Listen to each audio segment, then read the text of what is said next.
Hey, what's going on, Dragon Ballers? Welcome back to another deck profile. So I'm fresh back off vacation. I did take a week off last week, in case you guys might not have seen the community post I put up.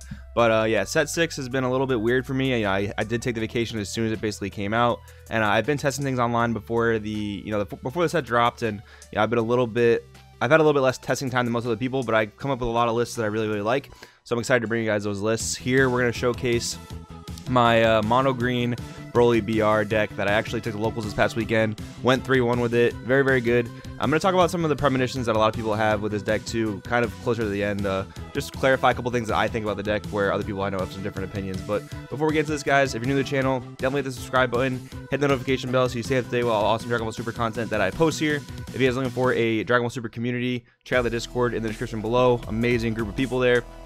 And finally, guys, if you guys are new to the channel, or if you guys are longtime fans of the channel, want to read up some competitive content, check out the Patreon in the description below. Lots of competitive content there, and it helps me bring you guys this content that you guys know and love. So I got a lot of Patreon shoutouts I gotta get to since I've been away for a week.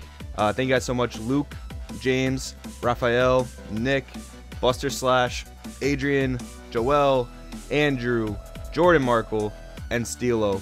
Thank you guys so much for supporting the channel. Really means the world to me. So we're gonna get into this deck profile. This is a little bit of a newer deck and a newer leader, so I am going to go a little bit more in depth on what things do. So we got the Broly BR leader, activate main once per game. You can add a 1-drop green Frieza army from your deck to your hand, and it is once per game. So a lot of people just immediately go for the 1-drop Broly add, but you actually have a lot of targets in the deck. You got the 1-drop Broly, you got the 1-drop Paragus, and you have the younger 1-drop Paragus as well. So you can kind of pick and grab whatever you need for the situation. A lot of people don't play the 4th or even 3rd copy of the 1-drop Broly. And honestly, I wouldn't either, but there's some budget issues, some budget restraints I have with the deck. And, since I did just get back from vacation, a couple things I couldn't pick up quite in time. So I'll talk about that once we get into the actual meat of the profile. But he is one of these new hybrid leaders. He draws 1 and untaps 1 when he awakens. Broly Evil Unleashed, permanent. You cannot have more than 2 battle cards. Oh, sorry. If there are more than 2 battle cards in the battle area, you cannot play any more battle cards. So pretty interesting how, like, on the backside you can kind of go as wide as you want, although this deck doesn't really go super wide. But let's just say on your backside you do have 3 battle cards on the board. You can awaken, you can keep those 3 battle cards on the board, but then you cannot play new battle cards while you're on your awakened side, and that can kind of get in the way of going up your Broly chain, so you do want to be very mindful of that. Auto Sparking 7, a lot of people forget this is a Sparking 7. When this card attacks, draw until you have 6 cards in your hand, so don't forget about that Sparking 7. So it makes it pretty hard to play Overwhelm in this deck. And activate main once per turn. Choose one of your opponent's battle cards and one of your battle cards. KO the chosen cards. Your opponent does have to have a valid target for this effect, because that is the choosing is part of the cost with the way this is worded, and that's how the Q&A rules it, I do believe. So make sure you keep that in mind as well. So yeah, this leader is so fair. Like, this leader is really powerful in the sense that you can combo into an entire attack, redraw up to 6 cards. It's really powerful in that regard, but it's very balanced. The fact that they don't let you go wide with it, the fact that it has a Sparking 7 requirement, and the fact that you have to choose both one of your and your opponent's battle cards in order to KO something makes it very balanced, which I gotta give Bandai kudos. Like, I feel like the past few sets they've done a great job balancing. The only issue is that some of this stuff has a hard time kind of keeping up with older stuff, but I digress. So and again, that I'll just address it now. A lot of people think this is like the next best deck, the like tier 0 deck. A lot of people do think that about this deck, and it is very powerful. But in my opinion, like, everything in the deck is super fair. Like, the 8-drop Broly doesn't have barrier. You can answer it. It can't be Mafuba'd, which I think is fine, because it's the fact that it doesn't have barrier. I'm glad you can't Mafuba it. The deck bricks a lot. The deck has a lot of consistency cards, but also has a lot of consistency issues. And, it's very balanced in my opinion. So, again, kudos to Bandai. So, we'll get into the main deck. 4 Shocking Death Ball. I don't like Wrathful Charge in this deck because it's not free. Free is always great. The utility is just there. And this is not really a hand control build. I'm not playing the hand control Broly chain. So I think Shocking Death Ball is just better. 1 God Strike Beerus. If you're playing this deck correctly, and if this deck doesn't brick for you, if the deck kind of helps you play the game, you should not be using a whole lot of energy on your offensive turns once you get into like turn 3, 4. So God Strike Beerus is just a good one of. Just kind of takes away annoying things, like it can take away barrier, can take away triple strike, things like that. So really powerful, good one of. Maybe probably side deck more.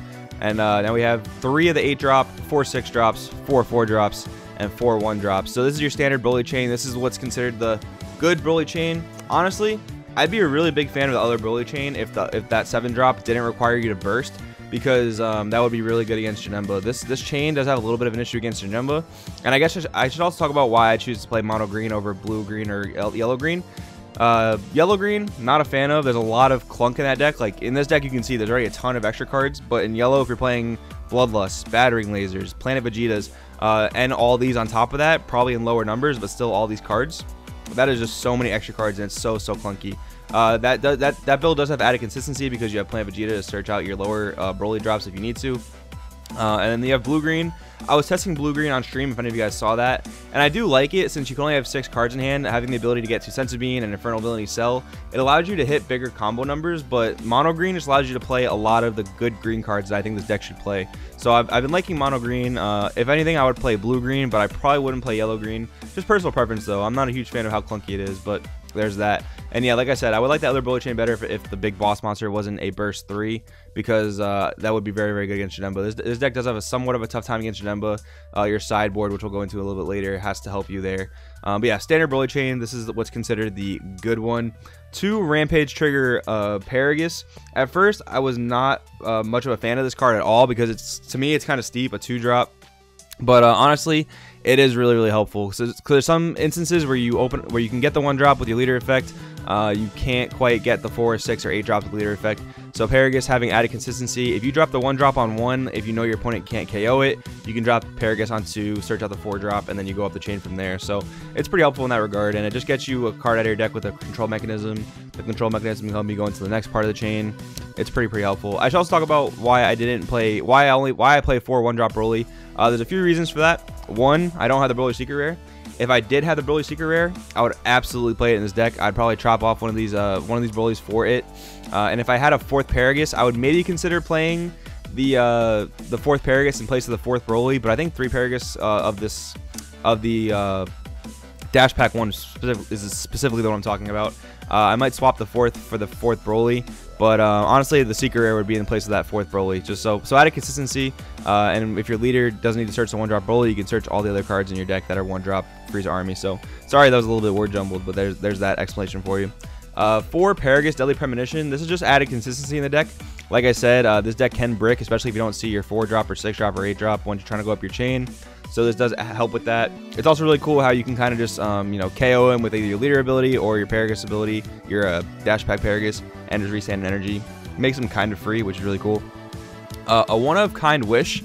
So this deck is built mostly for best of 1 because my locals is typically best of 1 throughout the week, and then they have 1 best of 3 throughout the rest of the week. But kind wish is just a really good card in general. I think it's a good one of even in the main deck, just because it is a board clear. No matter what, it's a board clear of everything, ignoring barrier.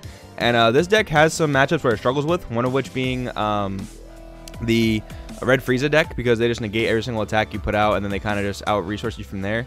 But the kind wish just has the one of, if you see it, it lets you clear their big Red Frieza guy. So it's really helpful for dealing with big things, especially wide boards, because Broly does have somewhat of an issue dealing with wide boards. You can KO like 1 thing at a time, maybe 2 things per turn with your leader ability and with your Broly on board, but things like veggies or things like Storm that just go super wide, kind of annoying to deal with. Then we have 3 control mechanism, not 4 because it could brick, because it is an extra card. You don't want to be too clunky on extra cards, and Paragus can fetch it from the deck. So just 3 helps it stay in the deck more, and any other copies that you don't need to play down, you're typically going to charge. 4 Tragic Awakening. So this started out as at a 2 of in my deck, but I ended up bumping up to 4 because there's so many times in like grindy games or like mid games where your 8-drop gets answered or your 6-drop gets answered and you don't have an 8-drop. Your Broly chain just somehow gets, ended, and Tragic Awakening helps you go back into your Broly chain in the middle of it. You don't really need too much energy. Like I said, if the deck's doing what you want it to do, you don't need a whole lot of offensive energy, so sacking an energy is not really a big deal. It's more important to get your Broly back on board so you can answer their threats. So really good for that reason. Also, if you do have one of the Brolys on the board, you can go into a second Broly chain with Tragic Awakening, so it's really good. Definitely worth a 4 of in my opinion. 3 Surprise Attack Frieza. So I know a lot of people play this deck in very different ways. I know a lot of people like to use their second slot on the board for a lot of different things. Personally, I really like Surprise Attack Frieza in this deck. The typical way you want to set this deck up, at least the way I play it, you want to establish your Broly chain. You want to pop something with one of these Brolys. Then you want to trigger the Surprise Attack Frieza, bring it out onto the board for free. So the way I play the deck is I attack with Surprise Attack Frieza on my turn. I dump everything into it. I combo everything into it, and that's where the Hidden Power E Supreme Kai comes in. I just want to drop all my cards into this Frieza so that my leader will draw me, you know, 4 or 5 or 6 cards. That's kind of how I play the deck. Just make them take a critical damage and then refuel my leader. I think that's one of the most busted ways to play this deck in my opinion. So that's why I like it. You want to have a Broly and you want to have this Frieza sitting next to it. Also helps in the Janemba matchup because Janemba does not like being critted, and you can drop this thing as early as like turn 1 or turn 2. So really powerful. 3 Paragus to sacrifice. Again, I keep talking about this dash pack card. I guess it's technically a Broly pack, but whatever. Really good. Helps you go up the chain. I like it. It's basically a Broly control mechanism. This thing can be popped, however, which kind of sucks, but at the same time, it has combo power, so I like it a lot more for that reason than Broly control mechanism. Nice thing is, if you start out with this 1-drop, with the Broly 1-drop, you can search out the Paragus 1-drop. If you start off with the Paragus sacrifice and Broly 1-drop, you can search out the Deadly Premonition with your front side leader effect, so you can kind of grab whatever you're missing, which is really cool. Defending Father Paragus, the super combo is absolutely busted. It's one of the only reasons this deck is actually like functional, because you can get rid of all these clunky extra cards that you don't need at any point. So if this card didn't exist, this deck would be a lot worse for sure. 2 Preemptive Strike, really powerful, especially in the Janemba matchup. Preemptive Striking, the new Janemba Destruction Rare thing, hitting the Child's Heart Janemba, and it's just good against a lot of matchups like the Dende hand control deck with the Frieza stuff. It's just a really powerful card in general.